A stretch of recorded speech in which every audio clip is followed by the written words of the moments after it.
मेरा नाम हारिस है। मैं लाहौर के एक पुराने महल्ले में रहता हूँ। हमारा महल्ला ऐसा है जहाँ सब एक दूसरे के हालात जानते हैं। एक दूसरे के दुख सुख में शरीक होना वहाँ की रवायत है। लेकिन इसी महल्ले में एक ऐसी शख्सियत रहती थी जिन्होंने मेरी जिंदगी बदल दी। वो थी अनम आंटी।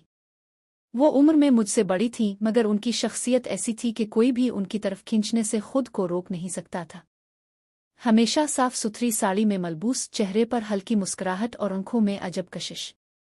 महल्ले के सब बच्चे उन्हें आंटी कहते थे और मैं भी। लेकिन मेरे दिल में उनके लिए जो जज्बा जन्म ले रहा था वो आम नहीं था। पहली झलक। मैं जब कॉलेज से वापस आता तो अक्सर उन्हें छत पर कपड़े सिखाते या पौधों को पानी देते देखता हुआ। मैं उनके बाल हल्के हल्के बिखरते और मैं अपनी नज़रें झुका लेता। दिल में एक अनोखी सी कैफियत जागती, मगर खुद को समझाता कि ये सिर्फ एहतराम है। लेकिन एहतराम और कशिश में बारीक सा फर्क होता है जो दिन ब दिन बढ़ता गया। बारिश का दिन। एक दिन जोरों की बारिश हुई। मैं गीला होता हुआ गिल्ली से गुजर रहा था कि अचानक उन्होंने दरवाजे से आवाज दी, हारिस बेटा, अंदर आ जाओ, बीमार हो जाओगे। मैं हिचकिचाता हुआ अंदर गया। उन्होंने तौलिया दिया और अपने हाथों से मेरे बाल खुश्क किए। दिल की धड़कनें बेकाबू हो रही थीं। उनकी नर्म आवाज सुनाई दी, इतनी लापरवाही अच्छी नहीं। अपनी सेहत का ख्याल रखना चाहिए। मैं कुछ ना बोल सका। बस दिल में एक ही ख्याल था, काश ये लम्हा कभी खत्म ना हो। दोस्ती के बहाने। इस दिन के बाद मैं अक्सर उनके घर जाने के बहाने ढूंढने लगा। कभी बल्ब बदलना, कभी पौधों को पानी देना, कभी छत पर कपड़े लटकाने में मदद।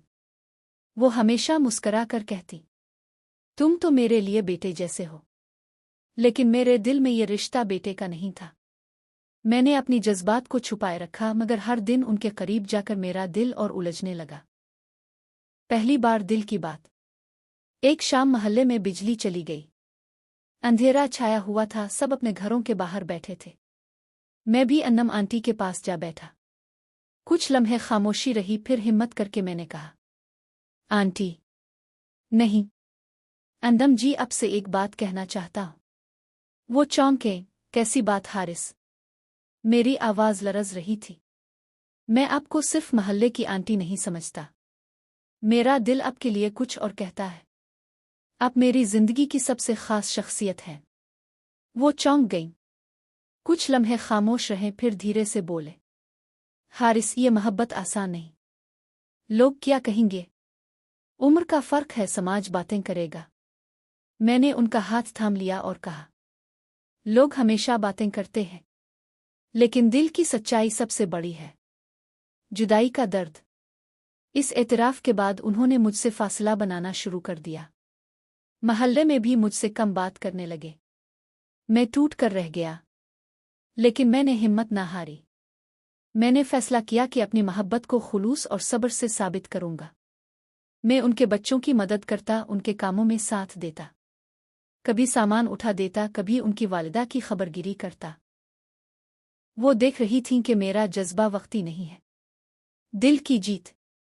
एक दिन वो बीमार हो गए। मैं दवाएं लेने गया, उनके पास बैठा, उनका ख्याल रखा। वो मुझे देखकर आहिस्ता से बोले, हारिस, तुम इतनी मेहनत क्यों कर रहे हो? मैंने कहा, क्योंकि आप मेरी सबसे बड़ी जरूरत हैं। आपके बगैर मेरी जिंदगी अधूरी है। उनकी आंखों में आंसू आ गए। वो लम्हा मेरी जिंदगी का फैसला कुन लम्हा था। उन्होंने आहिस्ता कहा, मैंने हार मान ली है हारिस। तुम्हारा खुलूस मेरा दिल जीत गया। अगर मोहब्बत इतनी सच्ची है तो दुनिया की कोई बात हमें अलग नहीं कर सकती। अंजाम, कामयाब मोहब्बत। इस दिन के बाद हमारा रिश्ता बदल गया। हमने फैसला किया कि अपनी मोहब्बत को इज्जत के साथ आगे बढ़ाएंगे। महल्ले वाले हैरान जरूर हुए, कुछ ने बातें भी की, मगर वक्त के साथ सब ने कबूल कर लिया। हमारी कहानी आम नहीं थी। ये उम्र और समाज की कैद से आज़ाद एक मोहब्बत की कहानी थी। और यूं मेरी जिंदगी की सबसे अनोखी दास्तान महल्ले की आंटी से मोहब्बत और कामयाबी पर खत्म हुई। सबक। ये कहानी हमें ये सिखाती है कि सच्ची मोहब्बत उम्र और रिश्ते की कैद नहीं देखती। खुलूस और दिल की गहराई सबसे बड़ी दलील है। اگر آپ کو کہانی اچھی لگے تو چینل کو سبسکرائب کریں اور اپنی رائے کامنٹ میں ضرور بتائیں۔ ہمارے چینل پر آپ کو ہر روز نئی محبت، رشتوں اور زندگی کی کہانیاں سننے کو ملیں گی۔